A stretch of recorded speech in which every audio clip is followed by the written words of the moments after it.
nada más olvidado que el cuerpo que tenemos nosotros. Nos acordamos de cuando nos duele una pierna, una muela, la columna, entonces igual, caramba, soy cuerpo, sí, de lo contrario, si no nos duele nada, pues parece que no tuviésemos cuerpo. Y María Teresa, desde esa primera vez, con la ingenuidad y la sorpresa también de un estudiante de artes, que luego iba a convertirse, digamos, más en un especulador del arte, pero que siempre haya estado cercano a usted en lo que es el cuerpo, como ese gran incógnito, ese gran enigma de lo que realmente somos de carne y hueso.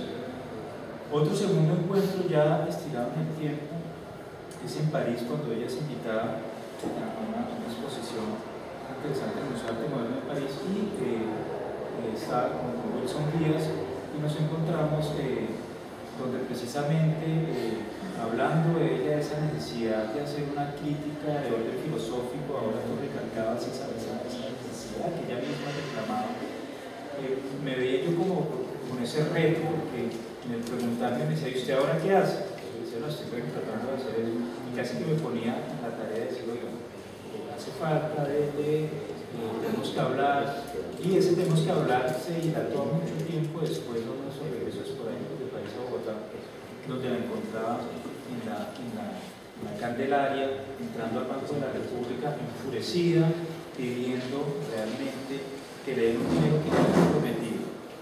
¿Sí? 3 encuentros, entre otros, pero esos 3 muy significativos que a mí realmente me impactaron de forma muy grande.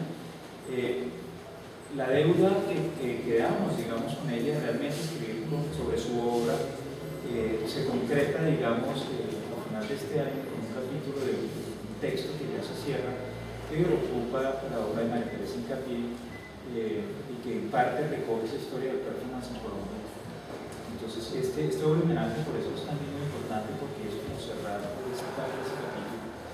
Pero como se trata de una escritura realmente de las personas que conocieron a María Teresa, de los que han estado cercanos a su obra, yo me voy a permitir comenzar leyendo primero una entrevista que le realizó, no toda la entrevista, sino una parte, Magda Bernal Herrera, ¿sí? Ahora se habla del caminar, de una tesis que desafortunadamente por esas mismas incomprensiones, cuando yo llego a la dirección de la maestría histórica de arte, digo, ¿por qué esto nunca se publicó? ¿Sí? Esas cosas que quedan ahí cuando yo digo, caramba, es un material maravilloso, solo con las entrevistas, y bueno, voy a proponerme hacerlo porque digo, esto tiene que salir a la luz anteriormente. Se llama Un anzuelo y el salmón, María Teresa Hincapié, caminar hacia lo sagrado. ¿Sí? Las series de entrevistas que realiza Magda son esenciales, y ese primer texto, pues vamos a tratar de hablar, voy a tratar de ser, digamos, el interlocutor de María Teresa con las palabras, ella un poco hablando de la esencia de lo que es su trabajo. En un segundo momento, en el momento cuando nos pararemos en esta entrevista, sobre todo en una obra que es bastante significativa, Punto de Fuga, que ella termina la entrevista ahí, y yo recomenzaría con un texto de Marta Rodríguez, colega ahora nuestra, fue profesora mía en la universidad, a punto de mencionarse, y ella conoció el trabajo de María Teresa, hasta el punto que la invita a la Universidad Nacional en el momento en que ella estaba, digamos, comenzando ese trasegar, esa rancia que estaba en su obra, cuando rompe su relación, o más bien la relación se estaba ya fracturando con José Manuel Restrepo, y ella comienza a sacar sus colotos, a llevárselos a otro lado, y en ese antiguo Teatro Cuba en Bogotá, que era un espacio de labrado, ¿sí? Donde una izquierda un poco olvidada, comienza ella a generar ese espacio vital para el performance, y desarrolla el punto de fuga, a tal punto que María Teresa de Marta Rodríguez ve esa obra y le dice, venga para acá, muestren el ambiente académico. Es un punto de ruptura en 1989, ¿sí? Que es capital, porque muestra ese tránsito realmente importante. Y terminaremos con 2 pequeños fragmentos, uno donde María Teresa, más reciente, ya un poco tocando la enfermedad, en un programa que se llama Plástica, y le hacían una entrevista de lo que ella considera lo que es el performance, un programa realizado por el Ministerio de Cultura, y terminaríamos con un homenaje que hace un artista que está aquí presente, como muchos otros homenajes que ustedes han hecho, Fernando Pertus, haciendo un homenaje a María Teresa Hincapié, en una escuela que asumió realmente la cabalidad después de sus presupuestos, en la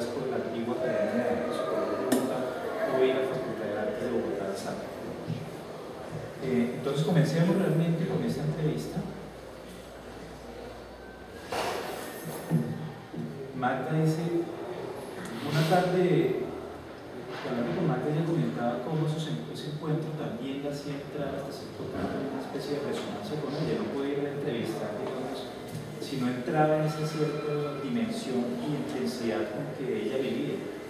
Una tarde de sol camino por la calle bordeada de árboles y prados inclinados, en las faldas de los cerros llegó una plazuela en forma de raqueta y a la izquierda un edificio de 3 pisos, años 60, esta vez.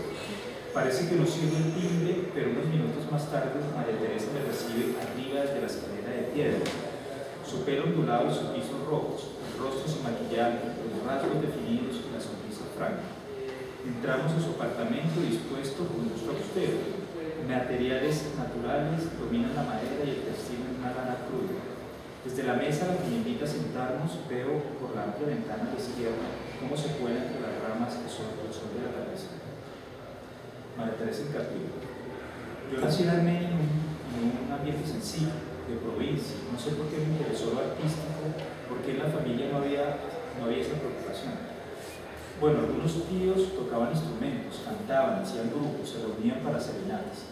Tal vez había el espíritu artístico más que hacer arte, porque en esa época, en la familia, ser artista no era bien visto o aceptado. Y luego, en la época típica, había los concertos. Mi grabadora no funciona, dice Magda, y María Teresa sube por una de ellas. Y continúa María Teresa. La conseguí para grabar el sonido de las chicharras en la finca, pues que es un lugar de la Sierra Nevada de Santa Marta, y el sonido de las chicharras allí es increíble.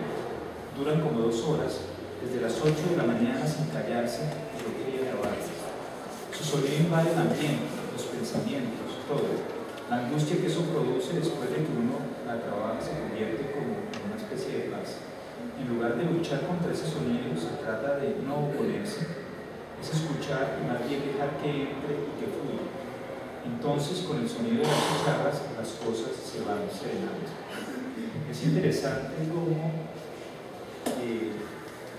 ese cuerpo resistencia, en el caso de María Teresa, es también un cuerpo en resonancia con su entorno. Las fotos que tú generosamente nos mostraste muy íntimas ayudan, digamos, a visualizar eso que ella está poniendo en palabras acá, de lo que significa estar en esa comunión con ese espacio vital, con esa naturaleza, le escucha aquello que uno generalmente no escucha, ¿sí?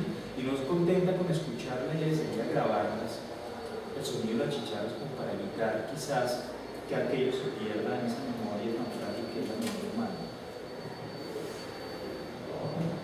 En la maestría de Historia y Teoría del Arte me interesó tu trabajo de performance y escogí esto para mi tesis, no sé ciertas dificultades, confiesa Magda, porque si el artista del performance tuvo problemas para incrustarse dentro de ese camino, ¿qué otros problemas no tienen aquellos que han intentado codificar, encontrar y hasta cierto punto escribir aquello que en principio sería poco racionalizable? María Teresa decía, a mí me encanta la historia, pero sobre todo me ha encantado la ontología, esa ciencia del saber. Pero es que eso ya no se estudia, ya parece no tener importancia lo que es trascendencia del ser. Me encanta la ontología porque es el ser todo, la metafísica. La historia es fragmentaria. Me encantaría estudiar historia del arte. Lo que pasa es que fui siempre autodidacta, siempre leía y hacía mis procesos de investigación. Entiendo que en ese proceso ha sido muy importante tu experiencia teatral. ¿Podrías ampliar ese punto? Yo me encuentro con el grupo del teatro en 1978.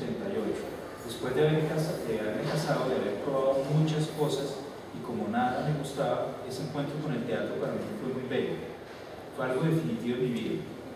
Yo me inicio con ellos de una manera muy sencilla. Lo que hacía inicialmente era ayudarles con el vestuario, que estuviese bonito, coserlo, plancharlo, lavarlo. En esa época, estas acciones son trascendentales. En esa época, ellos hacían teatro en la calle. Yo era la que recogía la plata con el sombrero. Bueno, cuando lo hacía no sentía que era muy poquito, sino que para mí era maravillosamente grande ese acto de recoger plata con un sombrero. De pronto otra gente puede tener otra mirada, pero para mí es totalmente hermosísimo. Pasé mi primera etapa de teatro en la calle. Cuando te hablo de la calle, te hablo de las plazas, de un teatro muy bien hecho y bien elaborado. ¿No eran obras que tuvieran propiamente un libreto de autor? Pregunta Magda. Mira, el acto latino era muy creativo. Hacía sus obras, ellos estaban sus obras, las escribían, No quería decir que no pudiera montar otras obras, como sí creo que lo hicieron muchas veces, pero la tendencia siempre era a escribir sus obritas, sobre todo obras pequeñitas de calle que son más difíciles de encontrar y más fáciles de gestar. Ellos eran unos intelectuales trotskistas, bueno, mejor dicho, había pasado por todas esas etapas del teatro muy fuertes, muy revolucionarias, muy políticas, y en esa época uno de ellos se fue a estudiar teatro antropológico. ¿Podrías aclarar en qué consiste el teatro antropológico? Esa es una escuela importantísima que es muy contemporánea, y el teatro aquí en Latinoamérica no lo ha integrado de una manera profunda. En esa época estaba yo en esa parte inicial y se va a Juan Monsalve a estudiar a otra escuela. Los principios de esta escuela son muy importantes. Yo creo que para la plástica también, porque es un teatro que no estábamos muy acostumbrados a ver, sino que dicta una propuesta nueva. Es una escuela itinerante y se presenta en Italia, en Dinamarca, en Rusia, aquí en Latinoamérica también. Su idea es poder encontrar los principios que nos unen como artistas, tanto de Oriente como de Occidente, que buscando a través de técnicas cotidianas, extracotidianas y técnicas de biocultivo. Estas técnicas se proponen como una base sobre la cual el artista va tomando los síntomas. Se va encontrando una metodología muy interesante, porque no se trata de mimetizar todas las formas orientales de actuación ni occidentales tradicionales como las danzas aztecas o los lugares orientales. Es decir, que en este momento esta corriente del teatro antropológico probablemente se está ya refiriendo a Grotowski, que recoge la tradición artoriana y un poco lo del teatro hasta cierto punto de Tadeusz Kantor y también de Living Theatre, más adelante de Julian Beck. Es este teatro que hasta cierto punto rompe con esa cuestión del discurso decimonónico, sino que es darle palabra al cuerpo, aquel que había sido callado. Ya no es la palabra en sí lo que tiene un lugar importante, sino es el cuerpo. Esa escritura corporal, diría Tonanato, que comienza a significar precisamente en la escena. ¿Cómo se llamaba el tipo de teatro?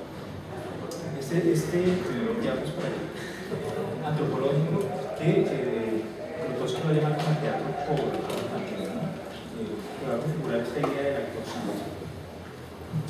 Cuando Juan estaba estudiando allá, yo ya había hecho mis primeros minutos en el teatro, me había llamado para hacer unos personajes. Cuando faltaba un actor, y como siempre estaba con ellos, me decían, haga tal personaje.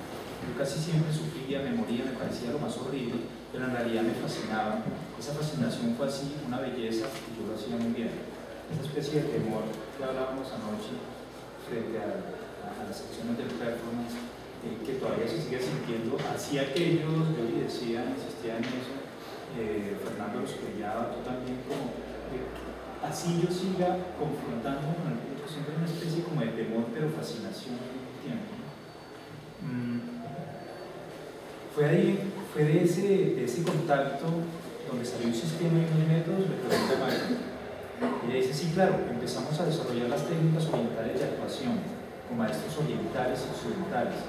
Toda la metodología, sobre todo de Eugenio Barba, que fue discípulo también de Grotowski.